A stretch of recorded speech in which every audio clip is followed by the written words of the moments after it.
ඔයාටත් පුළුවන් නම් පතුක් මලක් වගේ වෙන්න. දන්නවද පතුක් මලක තියෙන විශේෂත්වය මොකක්ද කියලා? පතුක් මලකට පුළුවන් ඕනිම තැනක වැඩෙන්න.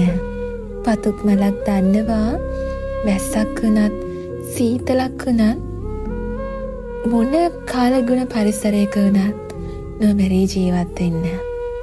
පතුක් මලක් දන්නවා කර්කශම පොළවක වුණත් කෙලින් හිටගෙන ඉන්න.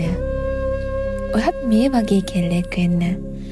ඔළුව කෙලින් තියාගෙන නිර්භීතව මිනිස්සු මැද්දෙන් ඇවිදින්න. අතේ සත පහක් නැති වෙලාවක වුණත් ඔයාගේ අභිමානය වෙනුවෙන් පෙනී ඉන්න.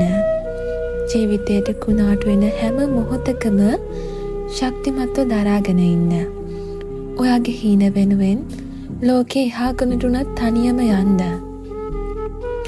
ලෝකෙ හැමදාම ඔයාට සතුට විතරක්ම දෙන්නේ නෑ. ඔයා යන ගමන් මාර්ගය එළිය කරලා ලස්සනට හදාගන්න ඕනි ඔයාමයි. එතකොට ඔයාට පුළුවන් ජීවිතේ බිඳුවටම වැටිලා හිටියත් ආයෙමත් නැගිටින්න. කවුරු වෙනුවෙන්වත් නෙවෙයි, ඒ ඔයාම වෙනුවෙන්. ඔයා වෙනුවෙන් කිසිම කෙනෙක් පෙනී ඉඳී කියලා විශ්වාස කරන්න එපා. ඔයා වෙනුවෙන් පෙනී ඉන්නේ ඔයා විතරයි. ඒ විශ්වාසයෙන් ඔයාගේ ගමන ඔයා යන්න.